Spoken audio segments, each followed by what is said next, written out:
Welcome to Daps Magic Live. I'm Mr. Daps, and I'm joined by our fabulous crew of Daps D&D players, minus one who is busy with family things, but it is going to be a fun night tonight as we do what Cameron calls is checking in, and we're going to find out exactly what that means. But what we'd love to see is if you have any thoughts, comments, questions, you name it, put it in the chat for this YouTube channel, and we will do our best to respond. And with that, Cameron, take it away. What were those gold commercials? Take me away. I forget. They were very funny. I only need Double Mint Gum. Yeah, that's the only old commercial. That's the only one that ever happened. That's it. The Double Mint Gum or the other one? Yeah, 12-inch black and white televisions and Double Mint Gum. That's just all that played. It was on the... That's what I thought, but I just was checking. Yeah. So, welcome to Daps D&D. It is going to be a different evening. We're not going to be role-playing, but role-talking this evening. We'll be changing folks out. We do have one special surprise guest we'll be bringing on in just a moment. But tonight, as Mr. Dapp said, this is your opportunity to ask questions if you have them. If you want to ask about the game, if you want to ask about D&D in general, if you just want to ask a burning question about bananas, any of that is fine. Please put it in the YouTube chat so that we can very easily see it in this live stream and potentially share it directly to our screens. But with that, let's not play a game of D&D. I would like to bring on a very special guest. This is going to be an artist, a musician, most importantly, a storyteller. But you would know him by the background on this screen. If you have been watching the game, you've seen the beautiful artistry that has been happening through our Dungeons & Dragons experience. So, ladies and gents, please welcome Cullen. He is our artist. Hello, hi, thanks for having me. Oh, everyone's leaving. What did you do? I scared everyone off. Hi, Cam. Thanks for having me on. Hi, Cullen. So for our audience, please talk a little bit about what you do for a living for your 9-to-5 job. Oh, if only I had one of those. 9-to-5 job. I'm a full-time freelancer, so I'm based up here in Eugene, Oregon, which is why I'm all bundled up because it's rainy and cold and it's like freezing. But yeah, I am a professional storyteller. I'm a professional animator. I'm also a musician and composer. I perform live, but I also compose music for film and video games. And then you and I, Cameron, we both take part in our little side project known as Circle Games, where I am the main game designer, coder, programmer person. So just a little bit of everything. Good. It's good. I'm glad to hear you're not busy. That's important. Yeah. So, I was just joking with a friend that the worst thing you could, this quarantine thing, the worst thing you can give me and the best thing you can give me is more time. So I have kept myself very busy. Very good. Well, for our players at home, they have been enjoying your artistry. In fact, some of it has been placed in your background, just behind you, if you look. So, I remember that part. I remember that. I was there. I was right there. Can you talk a little bit about kind of how our process works for you and I, as far as communicating about the art that is coming up, and what your feelings are about creating for art for this particular type of storytelling? Well, I have a pretty particular style. So I was a little bit like, how do I put this? I can only draw in a way that looks like Cullen did it. So I was kind of surprised when you're like, hey, can you do art for this? And I was like, oh, well, you know that what it will look like. And you're like, yes, that's why I asked you. And so, so I was like, oh, great. And it has been a really wonderful challenge. And I think what I love about it is that you have created such a rich and interesting and kind of nuanced world that's a mash of two things that, in my mind, the whole Disney idea and the whole fantasy idea, D&D type fantasy, have been very separate in my mind. And the fact that you've kind of smoshed, that's the technical term, smoshed them together, makes it just a joy to try and dive into and try to add as much life and character. So the way that process has been working these past weeks is you'll say, hey, I need this and this and this. And I'll say, can you give me a sketch? And you give me a sketch. And then I use that sketch. Sometimes I literally take that picture that you sent me from your phone, I'm guessing, and drag it into Photoshop and use it as like a real template for what's going on. And then I go through and I just create bit by bit. I do a lot of research. Luckily, the internet is just a treasure trove of medieval art and medieval fantasy things that people have done. So it's been a great time. And then I send it over to you, and you're like one of the best clients that I've ever worked for, because you're just happy with everything. Normally, you know, in my life as a freelancer, it's 3 or 4 different iterations before, you know, a client is like, thank you, goodbye. And then you like, you know, you never hear like, oh, thank you so much or anything like that. It's like, thank you for your work. And then, you know, they disappear. So the fact that you're like, this is great on the first try has been wonderful. So you're being far too kind. I have critiqued you in the past. Also, speaking of kindness, you're very kind to call what the smattering of line drawings I put down on a page as sketches. That's very generous. So something we'd like to do tonight, because we do have a range of players, and it's been very important for us as we've been playing Dungeons and Dragons to make sure that this is an accessible game for anyone. Mm-hmm. I kind of wanted to take a pulse. Well, first of all, Cullen, you yourself have played D&D, and you have DM'd as well. That's right. What is it like for a new player coming into the game? And we're going to be bringing them into the conversation in just a moment, our newest players. What is it like for a new player, and what is most important for you as someone who's experiencing the game for the first time? You mean as a player? As a player. Well, I remember the first time that I played, I felt completely overwhelmed. It actually was very akin to the very first time that I ever played Skyrim. Is what it reminds me of just like, wait a second, I have to like make sure I'm holding what, and where does the inventory go? There's just a lot to the world that is assumed and takes just a little bit of practice to get used to it. I've actually found that because I have a 7-year-old son, Brendan, who's asleep in the next room, and I just got him his first set of dice, and we've been playing D&D. And what I found is that you have to just, on its very, very basic level, it's just playing pretend. That's really all it is.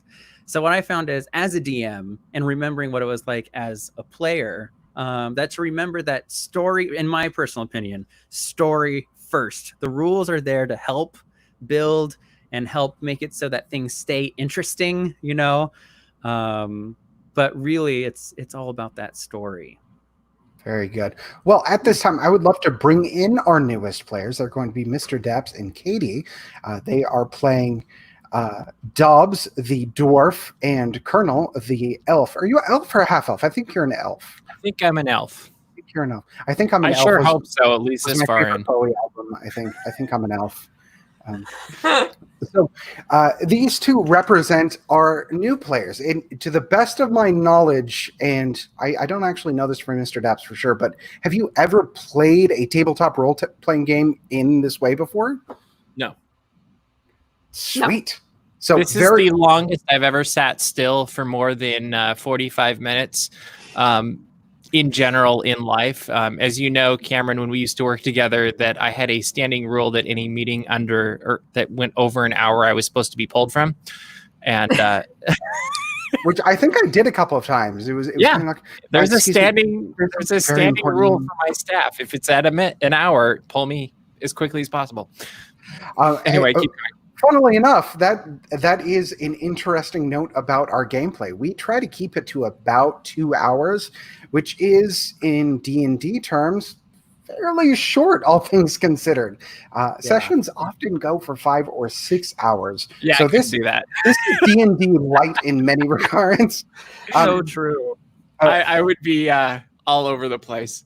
So, Katie, as you have theatrical experience, which is important to know. You have both done theater and worked in theatrical spaces before. Wow, what part of my personality tells you that? How does this feel in comparison to these things? And what does that make it easier, or does it make it more challenging knowing those things? It's very similar, honestly, once I have figured out my character. Because then it's just basic improv.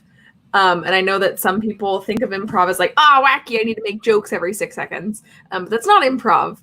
And actually, I was talking about this last week, I think, before we went live on the stream. But I'm watching a lot of Middleditch and Schwartz on Netflix, and they do long form improv. So good. And it's so good. And it's fascinating how they build a scene for an hour and a half. And they're actually doing it in a much more complex. They're doing like expert mode improv, where they have to remember where they put everything and who every character is named. It's not all right in front of them, but it's a very beginner version of that. Basically, not everything you say has to be funny. You just need to know your character and know why your character does things. So. And it does help to have a sheet that tells you numerically what your character thinks as yes. well.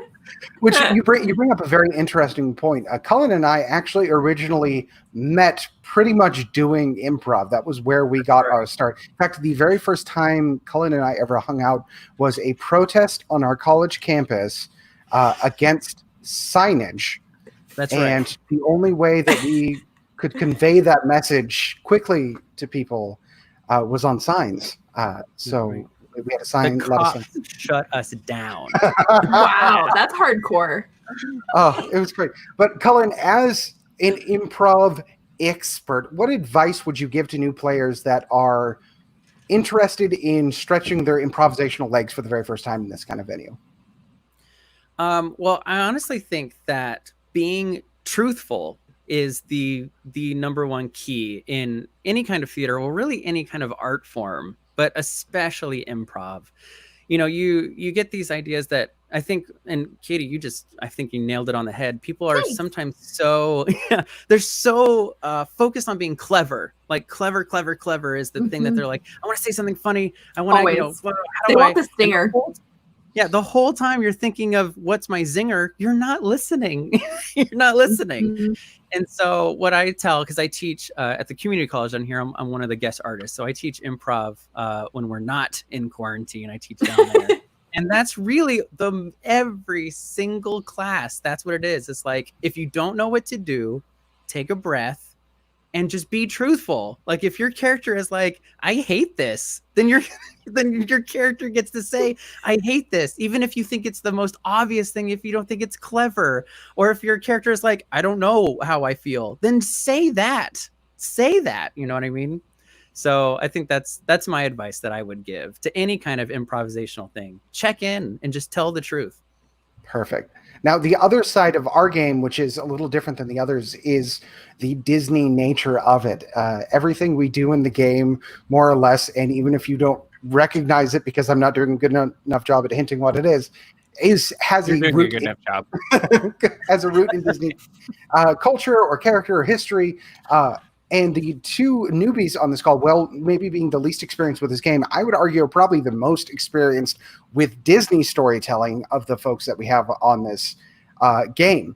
So, Mr. Daps, question to you, specifically relating to the art. A lot of the art is based on real world comparisons, either in Disney movies or in the Disneyland parks. And one of the first comments you made was actually really enjoying the map for Hub. What are your impressions as it relates to Disney? And do you think Cullen has captured the spirit? Totally. It's similar but different. And it's one of my, I would say, highlights of the game each week is I get a preview of the images because I'm producing. And so usually, 4:00 or something, you send me an email with whatever the art's going to be for the night. And I can totally like, oh, that's totally this or that's totally that. Like the People Mover thing was really fun. And, but even like there's so many different, I wish I'd been a little bit more ahead of the game tonight because I would have uploaded all of them that we've used so far and just gone through them. And you can totally point out, this is this, that is that. I'm looking forward to when you bring in Carousel of Progress. Good luck. But it's kind of fun because it's a artistic approach to something that is very second nature to me. And in the fact that I can look at your art, Cullen, and within literally seconds, I'm like, I know exactly what's going on.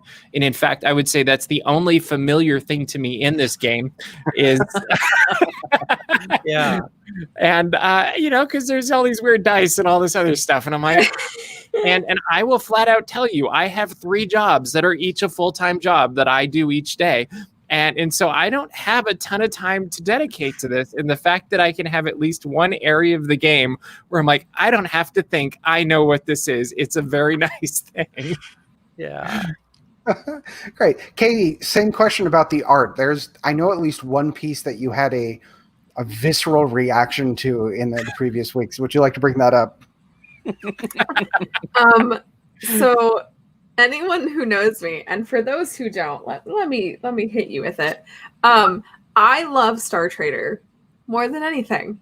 More than anything. Wow. Wow, who would have guessed? I have a tattoo of Space Mickey that literally, it was the worst pain of my life, and it takes up the back of my neck.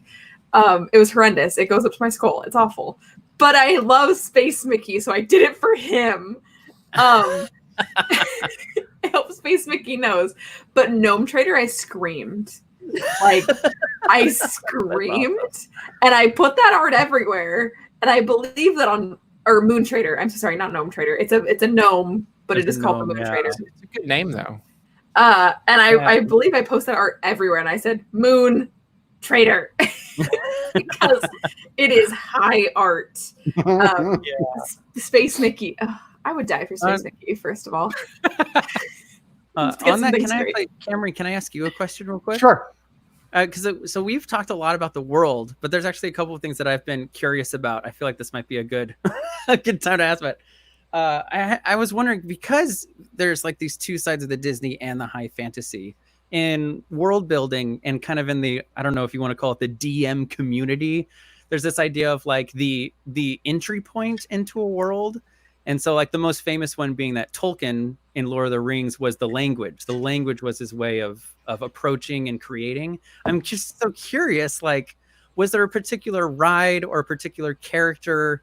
Like, what was your entry point that you've been building this world around? Gotcha. Oh, it's a good question. There's two answers. One answer is the thing that got me the idea to make the game, which was, what if Fantasyland was a place that actually was a kingdom that was ruling over these other lands? And that's kind of what inspired me, because I was thinking, what would the municipalities and governmental system that I've spent way too much time on this game, what would it look like? And that's kind of where that started. But as far as like an iconography similar to Tolkien's language, it's the roads. So much of when Disney built Disneyland, it was about creating this hub and spoke system where people could sit in the middle, go out to the other lands, enjoy it, and grandma could sit in the middle and have people come back if you wanted to. So as far as designing the world, it really came down to putting Hub as a town in the center that was going to be the impetus for the start of the game, and creating this network of roads that can make all of these other lands interconnected and interchangeable in order. It's something we haven't really talked about, but most of the campaign is already written as far as what's happening, simply because I want these players to have the freedom to choose where they go. In the same way, when you go to Disneyland, you get to choose where you want to go. So the roads is the answer to that very long-winded answer. Cool. So real quick, before we move on to our more experienced folks, we do have a question from the Merry Penguin, if we could get that pulled up. It was, what is your experience with the D&D session? How long is very long? We kind of referenced that there are longer versions of it. Cullen, being a little bit more experienced player, maybe you can talk a little bit about what your longest session is. My record, I think, is 7 hours. I've gone 7 hours in a session. Yeah, I think ours was, we did one campaign where we started really like early for us was like 6, and then we weren't done until 4 in the morning. 4 in the morning. So how many hours is that? 8? 10? 10.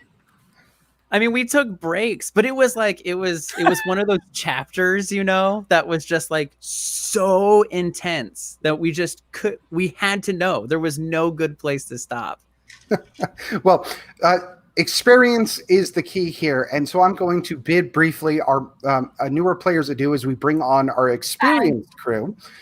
These folks have all played D&D in some respect before.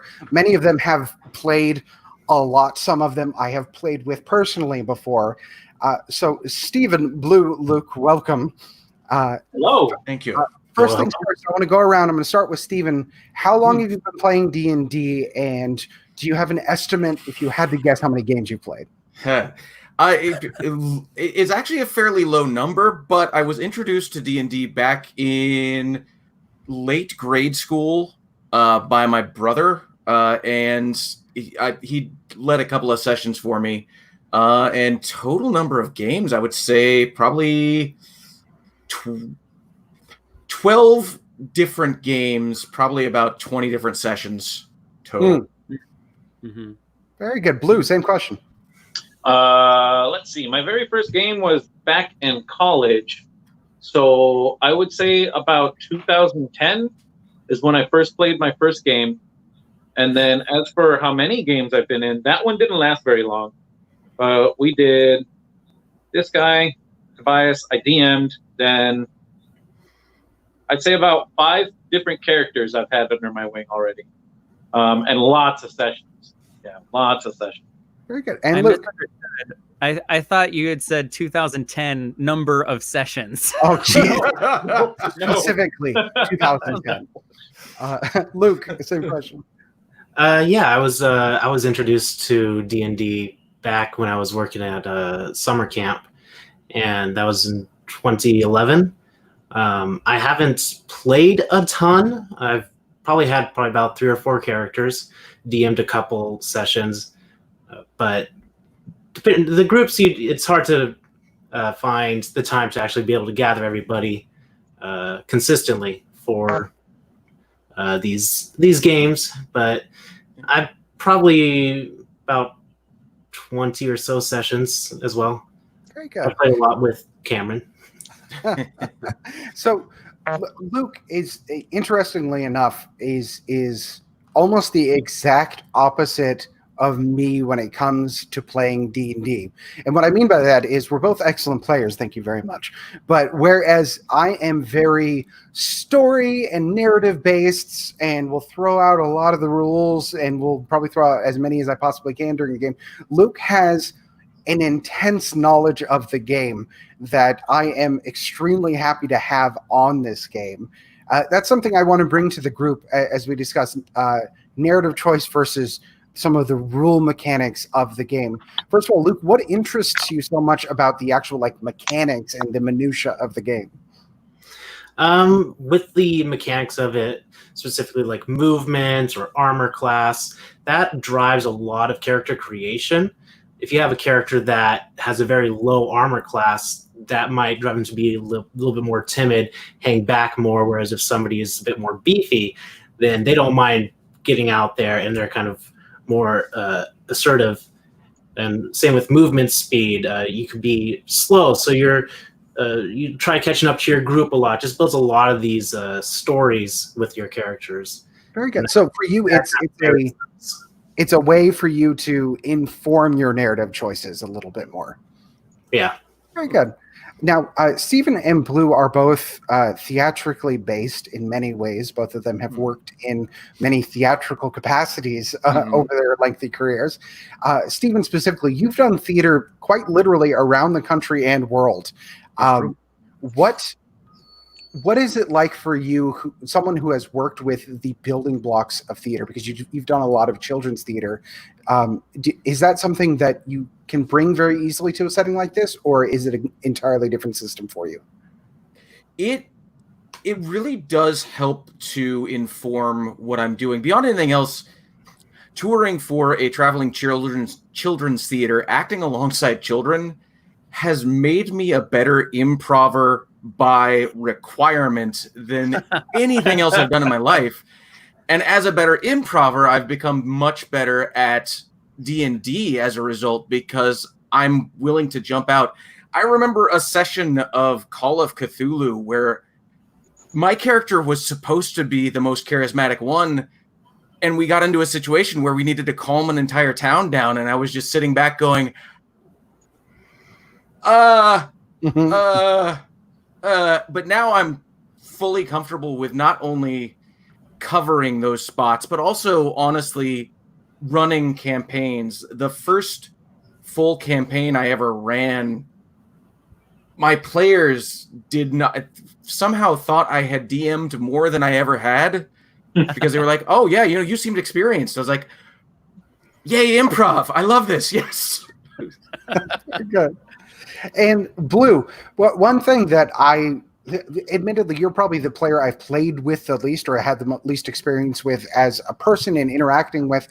But as a theater person, you and I very much speak the same language when it comes to joining in these types of games.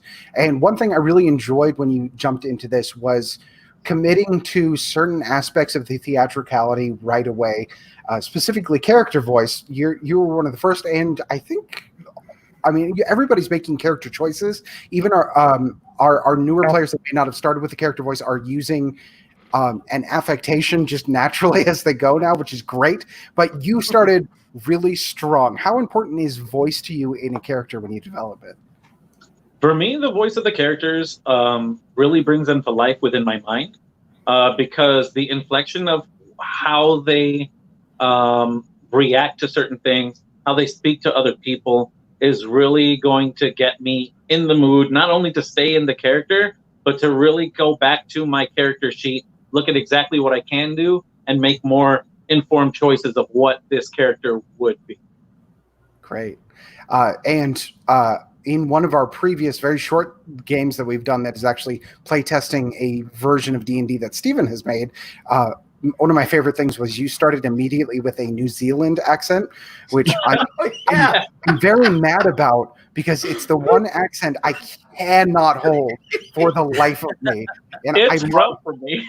I love Jermaine Clement and Taika Waititi, so I have their voice in my head, and I cannot replicate it, and you nail it. So that's a compliment for you. Please take that. Thank you. A quick question that we had from the chat. Do you have any favorite characters outside of this game that you've played, and Cullen as well? I would love for you to briefly describe what those characters are and why you love them. I played my very first character. You can never forget your first character. My first character was a dwarf named Claude. And he had a thick Scottish accent, and I completely agree. Having a voice is like essential, at least for me, because otherwise I'm just playing. I mean, every character is a kind of a different version of yourself, but if I don't have a voice, then I really am just being Cullen as a dwarf, you know. As we all know, Cullen, you're a hobbit. It's completely. Thank you. So yeah, I think he was my favorite character. He was an idiot, and he was brash, and he never thought things through, and he almost died so many times. And man, I really look up to that guy. Cool. Same question for Steven. Yeah, it's weird. Like my favorite character was from high school when I wasn't that good at improvisation, but like I have the best memories because I was playing a half-elf druid, and I didn't quite understand true neutral. So there were certain sessions where I just stood off to the side because I was thinking in my head, oh, I'm neutral. I don't want to get involved in this fight. And I was like, all right, that's the choice. But I also remember a session where my druid faced off against a dire wolf, and the only reason I won that battle was because the wolf bludgeoned itself on a door so many times. Between the two of us, we rolled 5 different natural ones in one fight. Luckily, we have not had too many of those in our campaign that were actually important, but it will come up. It's only a matter of time and odds. Luke, got that character in mind? Yeah. One of my first characters back at camp was Talamoyes. He was a wizard, and whenever they were asking me how do I want to narrate this character, I said, I want to be chaotic. They said, well, do you want to be chaotic good, neutral, chaotic evil? I was like, why not just chaotic? And they said, well, that'd be chaotic neutral. And so I ended up taking a D4 and assigning good, neutral, and evil on it. And whenever I would have to make any important decisions, I would roll it to determine how my chaotic nature would take over for that. And then if I rolled, I think it was a 4, then it was just true chaos, where I just did something completely random, didn't make any sense to the situation. Is there a chicken over there? No? Oh, well, I'm going to go try to find a chicken then. Great. And Blue, round us off. Oh, man. So my favorite character right now, because it does change the more I play the different characters. My favorite character right now is a dwarf named Buttercup Shatterstone.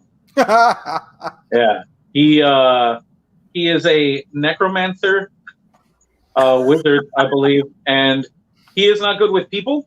He doesn't know how to talk to people, and he was left alone in the cave for a very long time. And so I kind of had this envisionment in my mind of he's kind of like Prince. So he comes out and he likes a lot of really weird things, and whenever somebody brings something up, he just kind of like looks over. So what do you think you should do with that? And then everybody's like always really weirded out and creeped around him and stuff, and he's a fun character. He's so different from me. It's fun to play. Yeah, Blue. I was going to say what is your character though? Like, what do you? Quick correction, Cameron. I forgot. My favorite character that I've ever played was the semi NPC Beholder that I played for your campaign, where I got to be. We were in Disneyland, and so I don't know what got in my brain, but I was like, Beholder, what's a good voice? King Candy. There we go. Oh, yeah. Craig, was it? Yeah, Craig. That's right. Oh, goodness. Sorry. I forgot, Luke. You were in that game, too. Right. Well, here comes the most fun because I don't have to do anything. For the next part, I'm going to be stepping away briefly from the chat. It's a very rare opportunity to have someone as talented as Kellen on for asking questions. So I wanted to give an opportunity for all the players to ask a question of somebody who's very experienced both artistically and with storytelling in general to kind of ask about the game. So Mr. Daps, please take it away. All right. And goodbye, Cameron. This is Kicked out. so he thought we were actually going to ask Colin questions about the game, but we could really ask Colin questions about Cameron as well if we really wanted.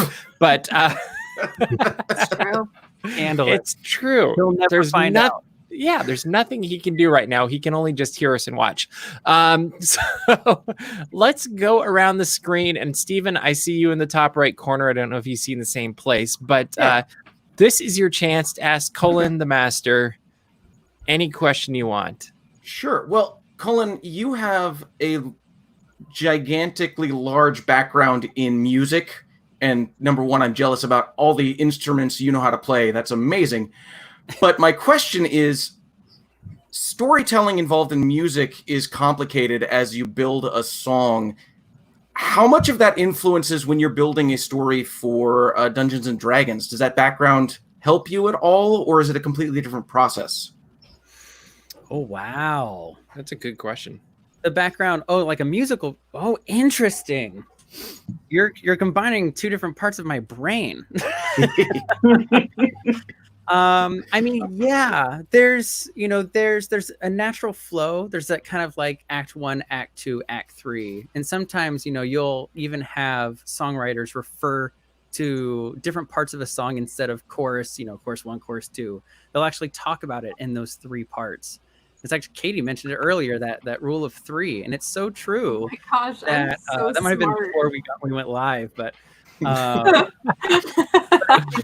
there's certain themes, there's certain patterns that show up in every single art form. It's one of the reasons why I can't stop learning. I'm addicted to learning new art forms, because you start feeling like, you'll be doing something in animation, you'll learn something like the principle of anticipation.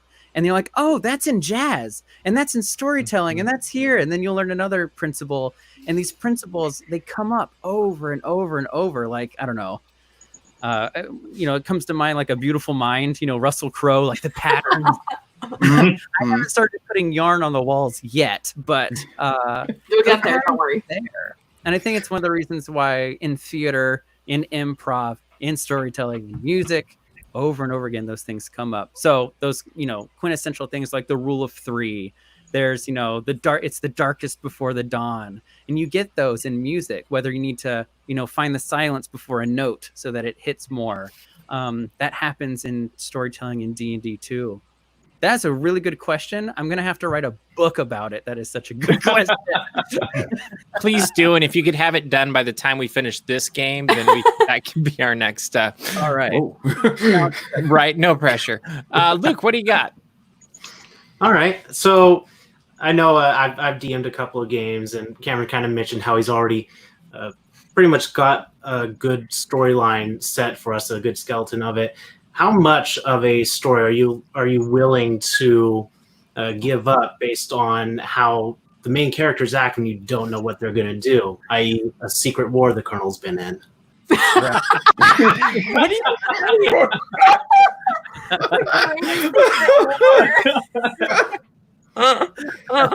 Well, That's that's a got great darker in here. What? Katie's crying. Katie's crying. I love the Secret War. That is a great Should have been question. there. There's a line, just like in an improv scene. There's a line, right? You want to say yes but you don't want to give up what you've got. So there's like, let's say I'm starting an improv scene and I've decided, okay, I'm the dad, right? We've established I'm the dad, you're like the son, and we're doing the scene. And then if it changes in such a way that there's no way to justify it, then you almost have to play this weird game, and that's where things can get kind of crunchy. As a DM, that line is continually moving. And so what I've actually done, I've DM'd quite a lot, but what I've kind of figured out in my own DMing style is I will have very, very loose lines. And for some of my campaigns, I have not prepared at all. Like at all. It's all theater of the mind. There's no maps or anything like that. And it is 100% improv the whole way through. The problem with that is sometimes that can feel like really like, wait, where are we going? Where are we going? If you have a good group of people, then normally they come to their own conclusions and do their own story arcs and things like that. But yeah, I think that there's a line, and I think it's constantly changing. It's actually one of the things that is so fascinating when you're at some point you should cut me off, but when you're designing a video game, that is a line you have to draw. You have to draw 100% in the sand, but in the code, this is what the world is. But in D&D, if someone's like, is there a pyramid around the corner? You can be like, yeah. Like you just be like, yes, that exists now. And that's why I think this particular D&D as an art form, which it is, a medium of storytelling, of world building, is one of the, and this is going to sound huge, but I truly believe this is one of the greatest inventions of humankind. This is pretend world building improv on a huge scale. And I can't wait to see like what D&D is going to be in 10 years from now, 20 years from now. This brings up an interesting follow-up question, Luke. And this is maybe for Cameron, but I'm going to let Colin answer it anyway.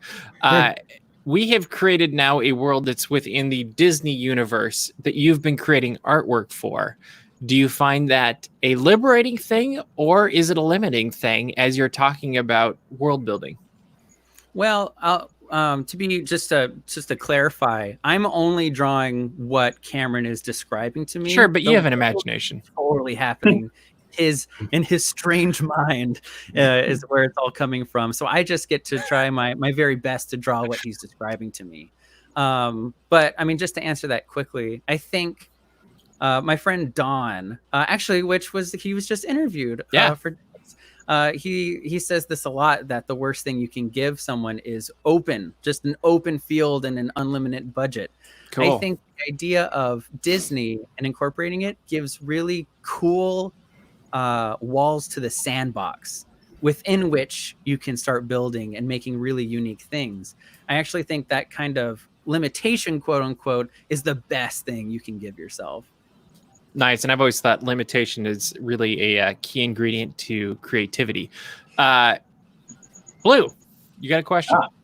Yeah. So as an artist myself, I find that when you're world building, especially like environments like what you're drawing for us, there are a lot of little things that I like to hide for the world. Are there any things that you, as our artist, are hiding within some of our pictures, or maybe previous sessions, like other games that you have run and DM'd for yourself, that you include in some of the artwork? I would assume you've done artwork and backgrounds for your other sessions too. Mm-hmm. So have you added any like little lore building things, hoping that the characters would like, pick up on it and go, hey, what's that? Like, can we explore that? Yes, I do that for my own sessions. I will admit that I've done it less just because this isn't really my world to build. there have been little things here and there that Cameron has mentioned that then I try and go the extra mile. There's like a couple of buildings that are just very, very tiny that are like, they're in there, you know. Got it. But since this is really his world that he's building, I try to just stay as faithful as I can. There are a couple of things that I have fun with. In my own campaigns, I'll put all kinds of stuff. I'll put X's, you know, because X marks the spot. And it'll be so small, but I've played with people that will scan that sucker. You know, they'll like look and they'll be like, "There's an X, there's an X right there," and then they'll go and dig and they'll find a treasure chest. You know, so I try to reward curiosity because That's it's cool. one of the best things about human beings. So I try to foster that as much as I can. Good Nice. question. I love that. That was awesome. Katie. What is it like to not only be insanely talented, but also a wonderful human being? Oh, well, you should know. Oh, good answer. Wow, we're getting wholesome. Keep and going. Keep going. It's the Mutual Appreciation Society. Yeah. Oh my gosh, that was so nice. No, I really like don't have a question because I'm a horrible person. But really, I guess I'll take this time to compliment you because I know a lot of artists are very artisty, and they're you know, toss. Yes, I am very talented. What about it? Sipping wine. You are a very wonderful person, and you use your creativity and all the things you love to make wonderful art. So I guess I just wanted to take this moment to compliment you and thank you for all the work you have done to world build. I talk about D&D, and it's very funny because I don't take things in very well when people tell them to me. Playing D&D is very hard sometimes. I'm like, I don't understand people saying words. Yeah. But your art makes it a tangible thing. And it has made it a lot easier. I know that's not a question, but I'm just going to talk about how amazing you are. You're so nice. Thank you. Honestly, thank you for that. So thank you. Seriously, it's helped me a lot with the game. So you're a good person and a good noodle. Well, and I would echo that too, though, because yes, Good noodle. I'm going to hold on to that, Katie. Thank you so much. That's so kind. Thank you. I'm going to add to that, though, because I will admit it is a very large world that Katie and I have entered that the rest of you are very comfortable and aware of. And I would be lying if I said it wasn't daunting at times when you're like, hey, do this kind of a check. And I'm like, I don't know what that means, but thanks. And and at the end of the day, there's always this like, well, at least I know what that piece of art means. And I know where we're going to. And this kind of makes sense to me. So while I've got this pile of dice that make no sense to me in front of me, there's still some artwork that kind of brings some sense of like, this is a connection point for me. And I would agree with Katie, everything she said. I'm going to quickly hop into the chat real quick where the Mary Penguin says, Mr. Colin Vance, sir, when are we going to see a dragon?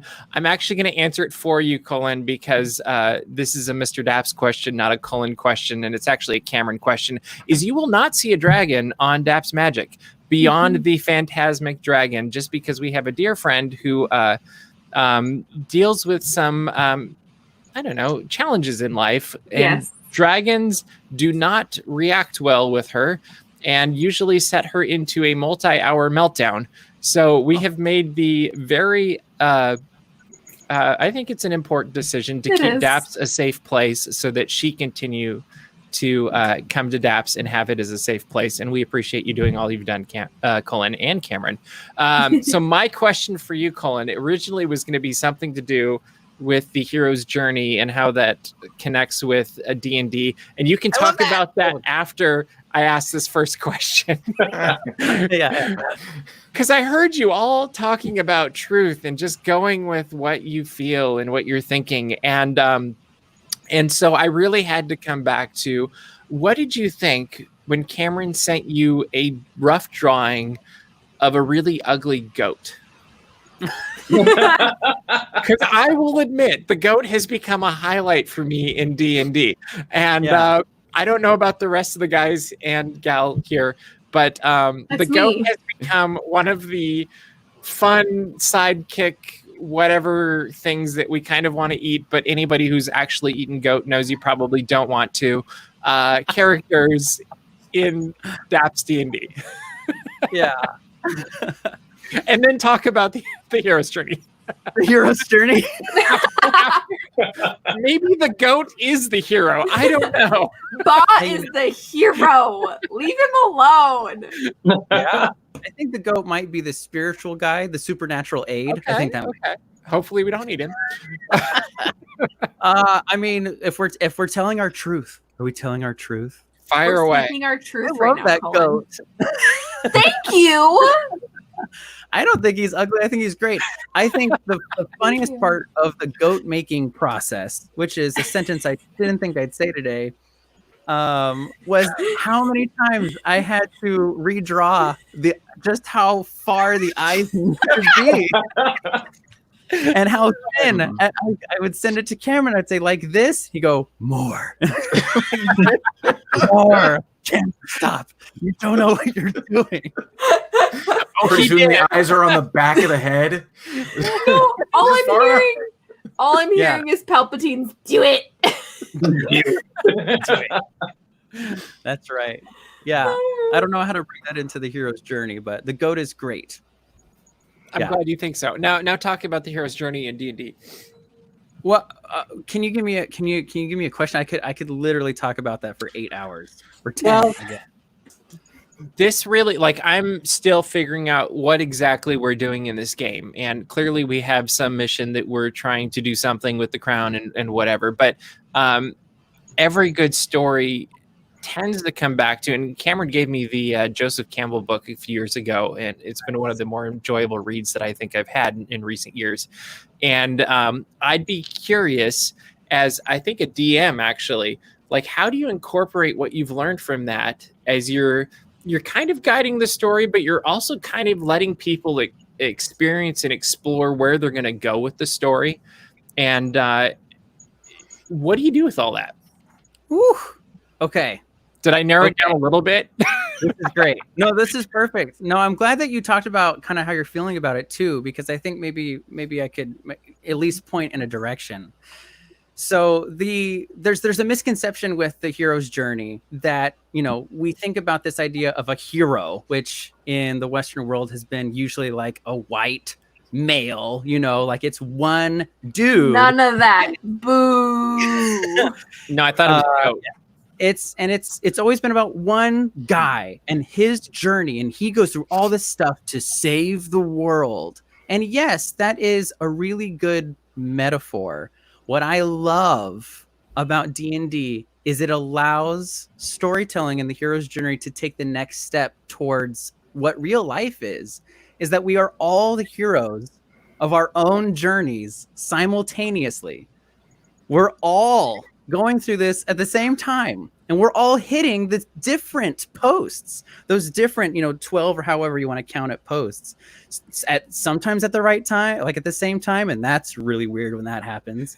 But usually all different and at different tempos, speeds as well.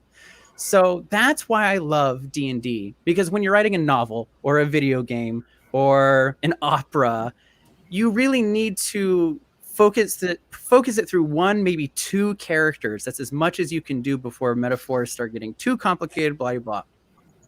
The beautiful thing of D&D is that all of you are the main character at the same time. It's not about one person, one character. And the cool thing is that you'll have one session or one episode where, I don't know, Blue's character will have like the death of the mentor, and everyone will be like, whoa, like it happened, and then, or for some of you, the death of the mentor happens like in your backstory. And so, and so that's what I would say to that. If you're feeling a little lost in like, what are we doing? Even though I know I've been talking this whole time about listening to everyone else, you also have to listen to yourself and to what your character's going through, and trust that you are the star and so is everyone else at the same time. And that's when real magic happens, because that's when D&D and how this world works, the lines start blurring. That's why I love this art form so much. I if I could add here real quick, like the hero story is an interesting way to approach D&D, but I feel like a lot of D&D players will actually approach it as a hero. If they are actually a hero, aren't going to think of themselves as a hero as they approach it. So instead of thinking of it as the heroes, as being a hero on a journey, it's about being, what is this person's choices in this world, and how are they affecting the world, and how is what's happening in the world affecting them, and leaving the hero part out of it, because no one in their time thinks of themselves as a hero. Yeah. And if they do, they're usually closer to something we'd call a villain. Yep. Very true. Yeah. That is a very good point. Yeah. It's usually the experiences of the characters and how they react, and in some cases don't react to the things that are happening around them, that really bring out what the journey is. And a lot of people would probably say that, a hero is what you make of it. A hero to somebody may not be a hero to somebody else. It's really how you look at the travel, look at the journey of what you've been through, and getting yourself from point A to point B while maintaining who that character is. You're building basically a life.